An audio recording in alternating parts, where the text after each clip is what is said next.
Hello friends, घटना चक्र 2025 की है। तो इसमें एक हमारा टॉपिक ये भी है कि आर्थिक एवं सामाजिक विकास। इसमें आपको तथ्य नोट्स भी मिलेंगे और पीवाईक्यू भी देखने को मिलेंगे। तो चलिए स्टार्ट कर लेते हैं। न्यू है, इम्पॉर्टेंट है। देखिए, राष्ट्रीय एवं आर्थिक विकास से संबंधित कुछ इस प्रकार से प्रश्न बनेंगे, जैसे कि मिश्रित अर्थव्यवस्था का अर्थ है।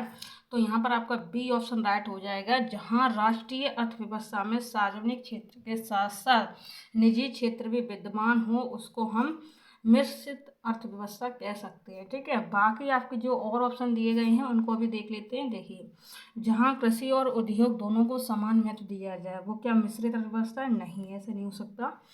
सी ऑप्शन देखिए, जहाँ राष्ट्रीय अर्थव्यवस्था में भूमंडलीकरण की प्रक्रिया भारी मात्रा में स्वदेशी से प्रभावित हो, ये भी नहीं। और जहां आर्थिक नियोजन और विकास में केंद्र और राज्यों की समान भागीदारी हो, ये भी ठीक नहीं है। तो आपका आंसर क्या हो जाएगा? ये वाला बी ऑप्शन, जहां राष्ट्रीय अर्थव्यवस्था में सार्वजनिक क्षेत्र के साथ साथ निजी क्षेत्र भी विद्यमान हो उसको हम मिश्रित अर्थव्यवस्था कह देंगे। ठीक है, ऐसी अर्थव्यवस्था जिसमें सार्वजनिक क्षेत्र के साथ साथ निजी क्षेत्र भी विद्यमान होते हैं मिश्रित अर्थव्यवस्था कहलाती है। भारतीय जो अर्थव्यवस्था है वो मिश्रित अर्थव्यवस्था का एक प्रमुख उदाहरण है। भारतीय अर्थव्यवस्था है, अभी जस्ट बताया, मिश्रित अर्थव्यवस्था है। ठीक है, 2000 2000 से 2001 में भारत की आर्थिक विकास दर थी 2000 ईस्वी से, ध्यान से बड़े बड़े अक्षर लिख दे रहे हैं, 2000 से 1 तक। ठीक है, तो भारत की जो अर्थव्यवस्था है वो कितने परसेंट रही थी? तो बी ऑप्शन 4.4%, क्योंकि हम चौपट थे 2001 और 2001 में हम चौपट ही मान लो, तब बहुत ही कमज़ोर स्थिति में थे। तो 4 4 चौपट चौपट, ठीक है, 4 4 चौपट चौपट 2002 2001 2000 से 2001 तक। ठीक है, ध्यान से सुनिए ना। चलिए नेक्स्ट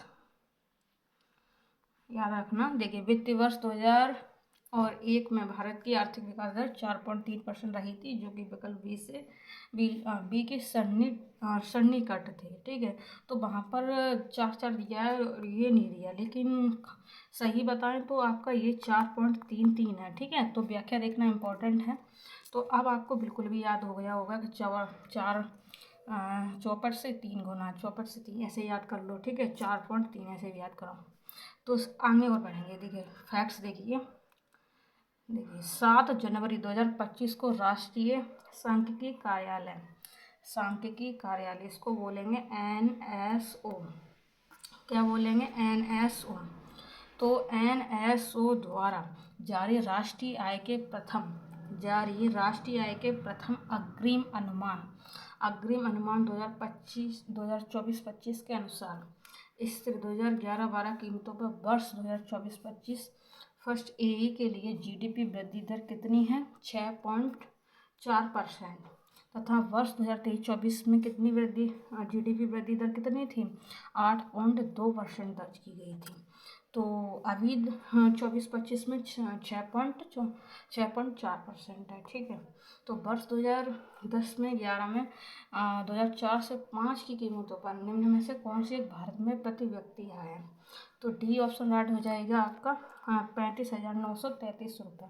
कहने का तात्पर्य यह है कि वर्ष 2010 और 11 में, ठीक है, 2004 से 5 की कीमतों पर निम्न में से कौन सी एक भारत में प्रति व्यक्ति आय थी?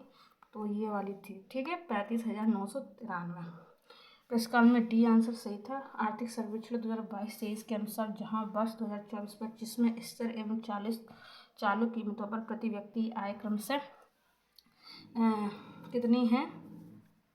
1,12,958 रुपये तथा 2,01,62 रुपये। वहीं वर्ष 2023-24 में 1,06,744 रुपये और 1,84,205 रुपये हो सकती है। ठीक है, विनिमय साध्य विलेयक अधिनियम प्रभावकारी हुआ।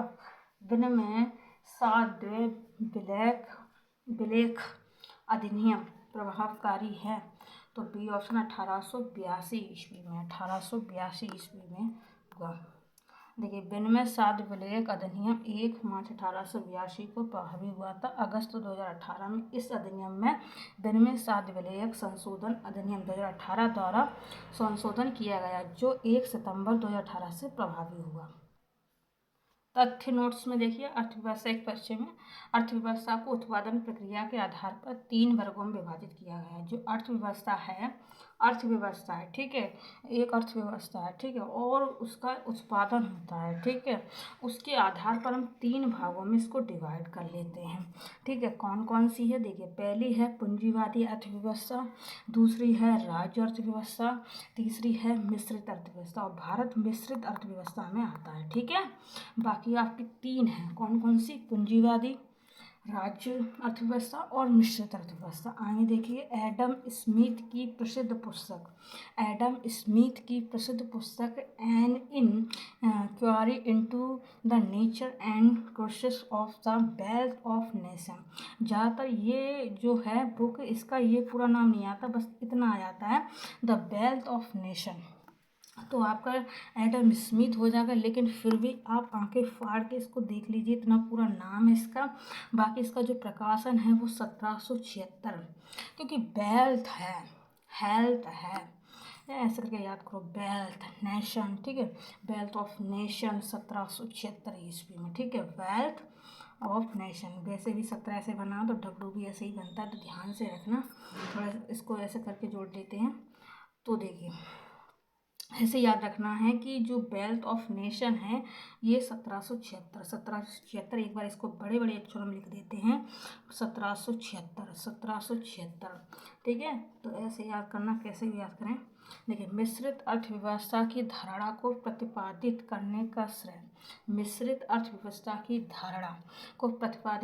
का श्रेय जॉन मेनार्ड किन्स, ठीक है, जॉन मेनार्ड किन्स, एक minute friends, John Maynard Keynes को है, किसको है, जॉन मेनार्ड किन्स है, मिश्रित अर्थव्यवस्था की अवधारणा। अब मुझे एक बात और बताना, आप अगर कोई है स्टूडेंट जो क्लास देख रहा है और उसको ये चीज़ें याद नहीं होती हैं या उसको बिल्कुल भी पता नहीं हो, तो मुझे बताना कि ये जो ट्रिक वगैरह बताते हैं उससे आपको याद होता है, वो हेल्पफुल रहती है, कमेंट्स में ज़रूर बताना, ठीक है। अब जैसे कि मुझे याद नहीं रहता, ठीक है, तो मैं इसको कैसे याद करूँ जिससे मुझे 27 जुलाई तक याद रहे, या इससे बाद में भी। तो कुछ ट्रिक लगाते हैं। मिश्रित अर्थव्यवस्था की धारणा, जो कि हमारे भारत की भी है, तो सबसे ज़्यादा इम्पोर्टेंट है, और उसके जो प्रतिपादक हैं उनका ही नाम बाई चांस पूछ लिया, कुछ याद ही नहीं, आज समझ में नहीं, एकदम भूल गए, तो उसके लिए सबसे पहले जैसे मैंने ये पढ़ाया मिश्रित अर्थव्यवस्था, तो आपके अर्थशास्त्र के नोट्स होंगे, ठीक है, तो आपको वहाँ पर ये नोट कर लेना है कि मिश्रित अर्थव्यवस्था की धारणा को प्रतिपादित करने का श्रेय जॉन मेनार्ड किन्स को है। मुश्किल से आपके जो नोट्स हैं वो 5 से 6 पेज के हों, जो कि 1 घंटे में ख़त्म, ठीक है। तो वहीं पर छोटे छोटे अक्षरों में ये भी लिख लें, जॉन मेनार्ड किन्स। अब इन्हें याद कैसे करें, मिश्रित किन्स, ठीक है। तो मिश्रित अर्थव्यवस्था जॉन मेनार्ड किन्स। चलिए नेक्स्ट, क्षेत्र की दृष्टि से अर्थव्यवस्था को 3 क्षेत्रों में बांटा गया। क्षेत्र की दृष्टि से अर्थव्यवस्था को 3 भागों में बांटा गया, बाकी मैंने अभी जस्ट उत्पादन की दृष्टि से भी 3 में बांटा है। तो यहाँ अर्थव्यवस्था में 3 का काम ज़्यादा है, तो ऐसे याद रख लेना, ठीक है। क्षेत्र की दृष्टि से अर्थव्यवस्था को 3 क्षेत्रों में बांटा है। पहला है प्राथमिक, दूसरा है द्वितीयक, तीसरा है तृतीयक क्षेत्र। और ये बहुत ज़्यादा इंपॉर्टेंट है, इनको आप याद रखना। अभी अच्छे से ट्रिक के साथ समझ लेंगे, कैसे भी समझ लेंगे। देखिए, प्राथमिक क्षेत्र के तहत क्या होता है, देखिए, खनन होता है, उत्खनन होता है, कृषि होता है, कार्य होता है, पशुपालन होता है, मत्स्य पालन भी होता है। देखिए, प्राथमिक क्षेत्र के तहत तो कृषि से संबंधित चीज़ें ज़्यादा होती हैं, ठीक है, ऐसे याद रखें। खनन होता है सबसे पहले, उत्खनन भी होता है, कृषि भी होती है, कार्य भी होता है, पशुपालन भी होता है, मत्स्य पालन भी होता है। मतलब कोई चीज़ बिल्कुल है नहीं और उसको हम उत्पाद कर रहे हैं, उसका पालन कर रहे हैं, ठीक है। पर जितने भी पशुपालन है, जितने भी सब कुछ, वो सब प्राथमिक क्षेत्र में आ जाएंगे, ठीक है, खनन उत्खनन कृषि वगैरह ये सब, ठीक है। नेक्स्ट इधर देखेंगे, द्वितीय क्षेत्र में प्राथमिक क्षेत्र के उत्पादों को कच्चे माल के रूप में प्रयोग किया जाता है। जैसे कि आपका प्राथमिक क्षेत्र था, उसमें जो भी चीज़ें हैं कच्ची मच्छी, उनको द्वितीय क्षेत्र में लाकर कच्चे माल के रूप में प्रयोग किया जाता है तो उसको हम द्वितीय क्षेत्र कह देंगे। जैसे कि देखिए, द्वितीय क्षेत्र के तहत विनिर्माण एवं निर्माण गतिविधियों को सम्मिलित किया जाता है। विनिर्माण और निर्माण, विनिर्माण और निर्माण, कैसे विनिर्माण, वी और बी लगा तो द्वितीय, जब हम द्वितीय शुरू करते हुए तो ये जो बा ऐसे आधा सा लगा देती हूँ, तो ऐसे आपको ये कनेक्ट कर लेना है, ठीक है, भूलना नहीं है आपको। तो ऐसे ही आपको दिमाग में रखना है अपने। तो द्वितीय क्षेत्र के तहत विनिर्माण एवं निर्माण गतिविधियों को सम्मिलित किया जाता है, इसे औद्योगिक क्षेत्र भी कहते हैं। जो द्वितीय क्षेत्र है, द्वितीय क्षेत्र उसको हम औद्योगिक क्षेत्र कहते हैं। जैसे कि कोई चीज़ आती है कच्ची, ठीक है, कृषि के तहत, और बड़ी बड़ी फैक्ट्री होती हैं उनमें जो बनाई जाती हैं, तो फिर ये द्वितीय क्षेत्र हो जाता है, औद्योगिक क्षेत्र भी हो जाता है। तृतीय क्षेत्र में विभिन्न सेवाओं का उत्पादन किया जाता है। जैसे कि आप आरओ की तैयारी कर रहे हैं दोस्तों, तो आप किस किस क्षेत्र में आप अपना योगदान देंगे, तो आप तृतीय क्षेत्र में योगदान देंगे, ठीक है ना। देखिए, तो तृतीय क्षेत्र में बैंकिंग आती है, तृतीय क्षेत्र में आपका बीमा आता है, तृतीय क्षेत्र में आपका शिक्षा आती है, चिकित्सा आता है, पर्यटन भी आपके तृतीय क्षेत्र में आते हैं। बाकी पशुपालन, मत्स्य पालन, कृषि, ये सब किस में आते हैं, प्रथम वाले में आते हैं, ठीक है। नेक्स्ट इधर देखेंगे, अगला क्वेश्चन देखिए, भारत में राष्ट्रीय आय के मापने का निम्नलिखित में से कौन सा सही आधार वर्ष है। यहाँ पर 2000 से 2001, 2001 से 2, 2004 से 5 ये सब दे दिया, लेकिन कुछ भी सही नहीं माना यहाँ पर। तो देखिए, प्रश्न काल में भारत में राष्ट्रीय आय मापने का आधार 4 से 5 का था, 4 से 5 था, जबकि वर्तमान में राष्ट्रीय आय मापने का आधार वर्ष 2011-12 है। तो जो प्रश्न काल था तब तो ये था, अब इससे कोई हमारा वो नहीं है। लेकिन वर्तमान में जो अभी नई बुक है 2025 की है, तो अब ये 2011-12 का डाटा पुराना नहीं समझिए, ये बिल्कुल नया है, ठीक है। देखिए, तो जबकि वर्तमान में जो राष्ट्रीय आय मापने का आधार है अभी 2025 में, तो वो भी अभी हम 2011 और 12 से ही ले रहे हैं, ठीक है, 2011 और 12 से ही ले रहे हैं। भारत में निम्नलिखित क्षेत्रों में से कौन एक क्षेत्र बचत में सर्वाधिक योगदान करता है। बैंकिंग तथा वित्तीय क्षेत्र, निर्यात क्षेत्र, घरेलू क्षेत्र, निजी कॉर्पोरेट क्षेत्र।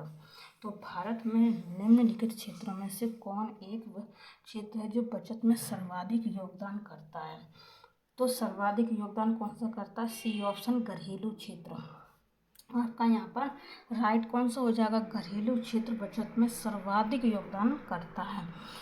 तो घर पे जब माताएं होती हैं तो वो बचत की तो करती हैं, तो घरेलू क्षेत्र, ठीक है, ऐसे याद रखना। तो देखिए, प्रश्न काल तथा आर्थिक सर्वेक्षण 2022-23 के अनुसार भी विकल्प सी ही सही उत्तर होगा।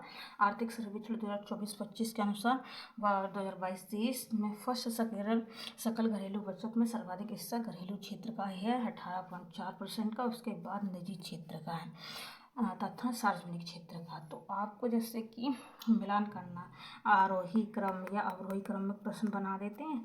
तो सबसे पहले सबसे ज़्यादा है किसका, तो सबसे ज़्यादा है आपका घरेलू, उसके बाद निजी क्षेत्र आ जाएगा 11.2%, फिर उसके बाद सार्वजनिक क्षेत्र आ जाएगा। घरेलू निजी, घरेलू घर है हमारा, फिर निजी होता है, फिर आगे चल के हम 12 सार्वजनिक लिखते हैं, ठीक है। तो ऐसे करके निम्न में से किस वर्ष में साधन लागत फैक्टर कॉस्ट, साधन लागत या फैक्टर कॉस्ट पर स्थित कीमतों पर जीडीपी की सवृद्धि दर सर्वाधिक थी। 5, 6 दिया है, 2006, 7 दिया है, 3, 4 दिया है, 7, 8 दिया है। तो ये जो मैथ्स का पेपर है 2013 पेपर हो रहा है 2013 में, और पूछ रहा है 5, 6, 7, 8 का, तो काफ़ी लेट का पूछ रहा है, ठीक है। तो अगर कोई घटना अगर 22-23 में हुई, तो अभी जस्ट 2025 में भी हो सकती हैं ऐसी घटनाएं पेपर में, ठीक है। तो जैसे कि यहाँ पर प्रश्न किया गया है, तो आपका यहाँ पर बी ऑप्शन ऐड हो जाएगा, और इसकी व्याख्या हम अच्छे से देखेंगे। देखिए, आर्थिक सर्वेक्षण 2024-25 के अनुसार सकल राष्ट्रीय आय GNI, सकल राष्ट्रीय आय को बोलेंगे GNI। कुछ ऐसे शब्द दिए होते हैं, GNI, GDP, GNP, इन सब का हम एक अपने A4 पेज पे लिखे लाएंगे, उन सबको अच्छे से एक ही करा देंगे कि वीडियो में, ठीक है, मुझे अच्छे से याद हो जाए। तो देखिए, सकल राष्ट्रीय आय GNI में सर्वाधिक वृद्धि दर स्तर कीमतों पर है। सर्वाधिक जो वृद्धि दर है वो स्तर कीमतों पर है। वर्ष 2021-22 में भी 9.9% वृद्धि था, ठीक है। और उसके बाद वर्ष 1988-89 आधार वर्ष और 2011-12 में 9.4%, जो इसका जो आधार वर्ष है GNP का, इसका 1988 से 89 से चला आ रहा है, ठीक है। और 2011-12 में 9.4%, 1975-76, ठीक है, के लिए भी 9.2% दर्ज है। तब 7 जनवरी, वो जो मैंने बताया इसको आप ढूंढो, इसके चक्कर में कन्फ्यूज ना हो, अब इधर ही आ जाए। 7 जनवरी 2025 को राष्ट्रीय सांख्यिकी कार्यालय द्वारा जारी आय के प्रथम अग्रिम अनुमान 2024-25 के अनुसार स्तर कीमतों पर आधार वर्ष 2011-12, वर्ष 2024-25 तथा वर्ष 2023-24 के लिए GDP वृद्धि दर क्रमशः। तो सबसे पहले 2024-25 के अनुसार स्तर कीमतों पर आधार वर्ष 2011-12 6.4%, ठीक है। और 2024-25 8.3%, ठीक है। ऐसे आपको याद रख लेना है। नेक्स्ट देखिए, उत्पादक कीमत सूचकांक मापता है। उत्पादक कीमत सूचकांक मापता है। तो उत्पादक कीमत सूचकांक किसे मापता है? तो देखिए फ्रेंड्स, तो यहाँ पर आपका ए ऑप्शन राइट हो जाएगा। उत्पादक कीमत सूचकांक मापता है उत्पादित वस्तुओं और सेवाओं की कीमत के औसत परिवर्तन को। उत्पादित वस्तुओं और सेवाओं की कीमत के औसत परिवर्तन को मापता है। बाकी और क्या दिया है, बाकी से मतलब नहीं, ये जो मैंने बता दिया इतना आपको याद रखना है। देखिए, उत्पादक कीमत सूचकांक प्रोड्यूसर प्राइस इंडेक्स एक समयावधि में उत्पादित वस्तुओं और सेवाओं की कीमतों के औसत परिवर्तन को मापता है। सतत आर्थिक विकास निम्न में से किस एक से समावेशित विकास को बढ़ाने की आशा नहीं की जाती? निम्न में से किस एक से समावेशित विकास को बढ़ाने की आशा नहीं की जाती? इसका हम आंसर अभी दिखाएंगे नहीं, आपको अपने दिमाग पर जोर देकर इसका आंसर सोचना है। देखिए, तो समावेशित विकास को बढ़ाने की आशा नहीं की जाती है राष्ट्रीय आय की ऊंची वृद्धि दर से, ग्रामीण विकास से, कृषि विकास से, कृषकों को पर्याप्त साख से। तो यहाँ पर आप सोचिए क्या हो सकता है। 1 2 3 4 5 6 7 8 9 10, टाइम फिनिश। आप बता देते हैं। तो यहाँ पर आपका सही आंसर हो जाएगा ए ऑप्शन। ए ऑप्शन क्या कह रहा है, देखिए पहले प्रश्न को देखिए। निम्नलिखित में से किस एक से समावेशित विकास को बढ़ाने की दिशा नहीं की जाती है? तो ये ऑप्शन राष्ट्रीय आय की उच्च वृद्धि दर, राष्ट्रीय आय की उच्च वृद्धि दर से, ठीक है, आशा नहीं की जाती। तो ए ऑप्शन राइट हो जाएगा। देखिए, समावेशित विकास समग्रता के साथ प्रगति की बहुआयामी अवधारणा है। इसमें बुनियादी सुविधाओं में सुधार के साथ साथ शिक्षा, स्वास्थ्य और रोजगार के बेहतर अवसरों की उपलब्धता परिलक्षित होती है। इसके साथ गरीबी को कम किया जाना इसका प्रमुख आयाम है। केवल राष्ट्रीय आय की उच्च वृद्धि दर से समावेशित विकास को बढ़ाने की आशा नहीं की जा सकती है। तो आगे और बढ़ेंगे हम। समावेशित विकास समग्रता के साथ प्रगति की बहुआयामी अवधारणा है। इसमें बुनियादी सुविधाओं में सुधार के साथ साथ शिक्षा, स्वास्थ्य और रोजगार के बेहतर अवसरों की उपलब्धता परिलक्षित होती है। इसके साथ साथ गरीबी को कम किया जाना इसका प्रमुख आयाम है। जो समावेशित विकास के बारे में बात करते हैं तो उसका जो प्रमुख आयाम है वो गरीबी को क्या करना है, कम करना है दोस्तों, ठीक है।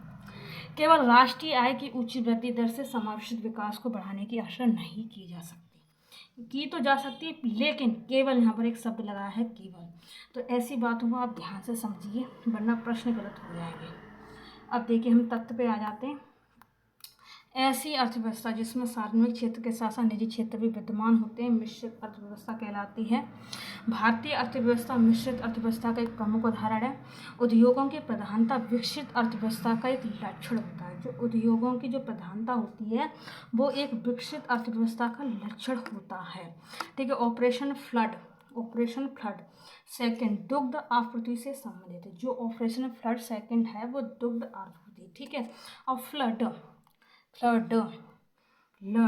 ऐसे लगा है ना, तो जब हम एकदम दूध पिएंगे, एकदम ताकतवर होंगे, तो हम लड़ाई अच्छे से कर सकते हैं ना। ठीक है, जंग के मैदान में लड़, ठीक है। दुग्ध आपूर्ति से संबंधित आर्थिक समीक्षा को तैयार करने तथा प्रकाशित करने का दायित्व वित्त मंत्रालय को है। आर्थिक समीक्षा को तैयार करने तथा प्रकाशित करने का दायित्व वित्त मंत्रालय को। वित्त मंत्रालय वैसे भी आर्थिक समीक्षा बजट से पहले पेश करती हैं। ठीक है, क्या नाम है उनका? सीतारमण। भारतीय अर्थव्यवस्था के उदारीकरण का अग्रदूत। अग्रदूत को हम पॉइनियर भी कहते हैं। बाई चांस ऐसे लिखा आ जाए कि भारतीय अर्थव्यवस्था के उदारीकरण पॉइनियर कौन है, तो आप क्या कहेंगे? डॉक्टर मनमोहन सिंह। बहुत ही अच्छे इंसान थे, अच्छा काम भी किए, लेकिन ज़्यादा नाम नहीं हो पा रहा है। लेकिन अब जब वो ख़त्म हो गए तो आज उनको याद किया जाता है कि उन्होंने कौन कौन से अच्छे काम किए। बहुत ही अच्छे इंसान थे और काफ़ी अच्छा सुधार किया हमारे देश में, उनको नमन है, प्रणाम है। देखिए, भारतीय अर्थव्यवस्था के उदारीकरण का अग्रदूत या पॉइनियर कहा जाता है डॉक्टर मनमोहन सिंह को। ठीक है, इनकी अभी मृत्यु हुई है, तो इनकी मृत्यु किस डेट को हुई, कमेंट्स में जरूर बताना। विश्व मौसम विज्ञान संगठन का मुख्यालय, विश्व मौसम विज्ञान संगठन का मुख्यालय कहाँ पर है? जेनेवा। ठीक है, जेनेवा में अवस्थित है। इन्हें कैसे याद किया जाए? देखिए, विश्व मौसम विज्ञान संगठन, विज्ञान जेनेवा, बासे जेनेवा। ठीक है, विश्व जेनेवा। विश्व मौसम विज्ञान, मौसम सही रहेगा तो जान बान बनी रहेगी, मतलब जेनेवा। ठीक है, तो विश्व मौसम विज्ञान संगठन का मुख्यालय जेनेवा में। मौसम ठीक रहेगा तो जान बान बनी रहेगी, मतलब जेनेवा। ठीक है, सबसे पहले चलती फिरती एटीएम सेवा भारतीय स्टेट बैंक SBI ने प्रारंभ की। और बहुत सारे बैंक है, अच्छे नाम लिख के आ जाएंगे ऑप्शन में, तो आप भूल जाओगे। तो सबसे पहले चलती फिरती एटीएम सेवा भारतीय स्टेट बैंक।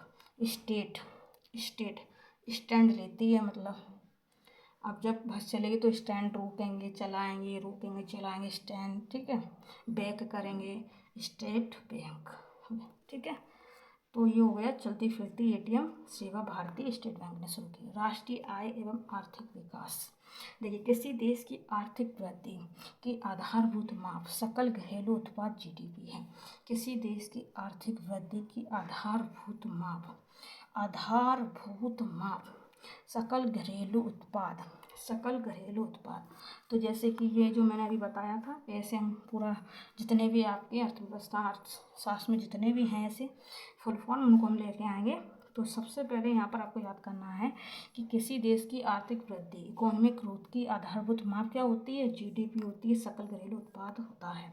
आर्थिक समृद्धि से अभिप्राय किसी समय अवधि में किसी अर्थव्यवस्था में होने वाली वास्तविक आय की वृद्धि से। आर्थिक समृद्धि से अभिप्राय क्या है? किसी समय अवधि में किसी अर्थव्यवस्था में होने वाली वास्तविक आय की वृद्धि को कहेंगे। ठीक है, सकल राष्ट्रीय उत्पाद। अब देखिए इसकी फुल फॉर्म, सकल राष्ट्रीय उत्पाद, इसको GNP बोलते हैं।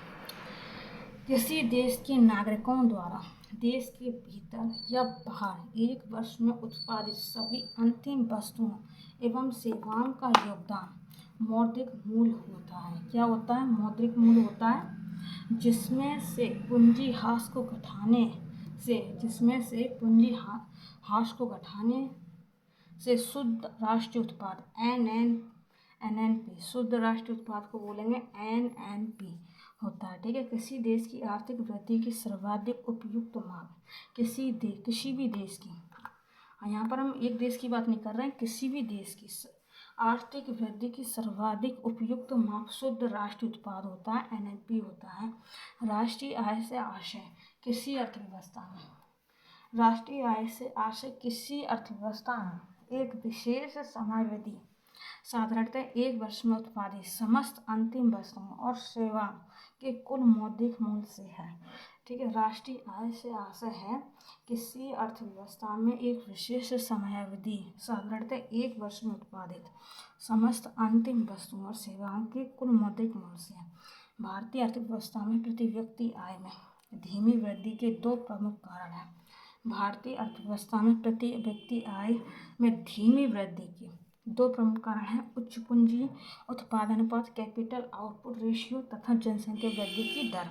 ठीक है, अक्सर हम क्या करेंगे, ये तो कर देंगे, लेकिन एक चीज़ रह जाती है हमारी ये वाली, उच्च पूंजी उत्पाद अनुपात। उच्च पूंजी उत्पाद भी आय धीमी करने का एक प्रमुख कारण है। ठीक है। स्थायी विकास किसके उपयोग के संदर्भ में अंतर पीढ़ीगत संवेदनशीलता की घटना है।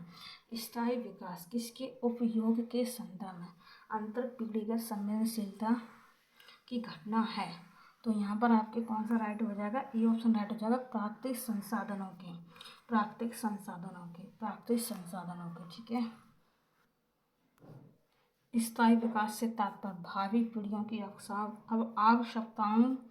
आवश्यकताओं से समझौता किए बिना वर्तमान पीढ़ियों की जरूरतों को पूरा करना। कृषि एवं समृद्ध क्षेत्र विशेष कृषि एवं ग्राम उद्योग योजना का मुख्य उद्देश्य विशेष कृषि एवं ग्राम उद्योग योजना का मुख्य उद्देश्य। तो मुख्य उद्देश्य क्या हो जाएगा, कृषि निर्यात का संवर्धन, खाद्य फसलों की उत्पादकता बढ़ाना, दलहन की खेती का संवर्धन। तो यहाँ पर आपका आंसर राइट हो जाएगा ए ऑप्शन, विशेष कृषि एवं ग्राम उद्योग योजना का मुख्य उद्देश्य कृषि निर्यात का संवर्धन करना है। निर्यात मतलब भेज रहे हैं, आयात माने आ रही है किसी देश से, निर्यात माने अपने देश से कहीं भेज रहे हैं। आप देखिए, विशेष कृषि ग्राम उद्योग योजना का मुख्य उद्देश्य कृषि निर्यात को प्रोत्साहित करना है। देखिए, भारत सरकार के कृषि सहयोग एवं किसान कल्याण विभाग की वार्षिक रिपोर्ट 2020 और 21। तो ये प्रश्न हमारा कुछ इम्पोर्टेंट ज़्यादा नहीं है। अब आप इसी प्रश्न से 2024-25 का बनाइए, 2024-25 का बनाइए। ठीक है। तो ये जो प्रश्न है इसको हम अभी बनाकर कमेंट्स में पिन करेंगे जब ये वीडियो हो जाएगा। तो हम इधर देख ही लेते हैं। कल्याण विभाग की वार्षिक रिपोर्ट 2020-21 के अनुसार भारत विश्व में निम्नलिखित में से किन फलों का सबसे बड़ा उत्पादक है। तो ये डी ऑप्शन ऐड हो जाएगा, 2 और 4, आम का और पपीता का। अंगूर और संतरा का नहीं है, आम और पपीता का था 2020-21 में। अभी व्याख्या देखेंगे तो सब कुछ पता चल जाएगा। देखिए, भारत सरकार के तत्कालीन कृषि सहयोग सहकारिता एवं किसान कल्याण विभाग द्वारा। ठीक है। भारत विश्व में फलों का दूसरा सबसे बड़ा उत्पादक है, और जो भारत है वो अभी 2025 में भी विश्व का दूसरा सबसे बड़ा फलों का उत्पादक देश है, तथा भारत आम, केला, पपीता, नींबू का सबसे बड़ा उत्पादक है। तो ये जो लिखा है इन्होंने किताब वालों ने, तो वो 2025 के ही डाटा के अनुसार लिखा है। तो भारत अभी भी आम केला तो 2 भाई हैं ना, आम और केला, पपीता। ठीक है, आम, केला, पपीता और नींबू सबसे बड़े उत्पादक हैं हम लोग। ठीक है। अब देखिए, भारत की राष्ट्रीय आय में कृषि का योगदान। ये गलत हो गया यहाँ पर। देखिए, इधर देख लेते हैं। 24-25 के अनुसार वर्ष 2024-25 में चालू मूल्यों पर जीडीपी में कृषि एवं संबद्ध क्षेत्र का योगदान 16% है। ठीक है। तो जो हमारा 2024-25 चल रहा है, इसमें जो कृषि का उत्पादक हम कितना कर रहे हैं, 16% कर रहे हैं। 28 फरवरी 2025 को जारी राष्ट्रीय आय के द्वितीय अग्रिम अनुमान 2024-25 के अनुसार। ठीक है, तथा ये कुछ ज़्यादा इम्पोर्टेंट नहीं है। कृषि में संबद्ध क्षेत्र का योगदान 18%, जबकि 2023-24 में 17.39% अनुमानित था। तो आप इसका स्क्रीनशॉट लेकर खुद समझिए। ठीक है। बाकी यहाँ पर लिखा है चालू कीमतों पर वर्ष 2024-25 में कृषि संबद्ध क्षेत्र का योगदान 18% हो गया। ये इम्पोर्टेंट है। बाकी अब ऐसे नहीं आएगा, 24 का दे दिया, 23-24 का भी देंगे, 24-25 भी आएगा और 23-24 भी आएगा। तो ये जो डाटा है इसको आप नोट कर लें पूरे को, बस एक लाइन में आपको कर लेना है सब कुछ शॉर्टली। देखिए, भारत के सकल घरेलू उत्पाद में 2010-11 में कृषि और संचालित क्षेत्रों का योगदान कितना रहा था। तो ये 2010 में पूछा गया, 2011 का पूछ ले रहा है। तो ऐसे ही 2024-25 का प्रश्न बनाओ, 24-25 का प्रश्न बनाओ। ठीक है। तो भारत के सकल घरेलू उत्पाद में बता ही दे रहे हैं 15% रहा था 2010 और 11 में। बाकी आपको यहाँ पर दिखेगा ये कुछ समझ में नहीं आ रहा प्रश्न, इसका स्क्रीनशॉट लेकर हम आपको 24-25 का डाटा देंगे, ठीक है। किसानों के लिए किसान क्रेडिट योजना लाई गई थी, वेरी वेरी इंपॉर्टेंट। तो किसान क्रेडिट योजना कब लाई गई थी, ए ऑप्शन राइट हो जाएगा 1998 से 99 में। 1998 से 99 किसानों के लिए किसान क्रेडिट कार्ड योजना लाई गई थी। 30 मिनट हो गए, इसको बंद करते हैं।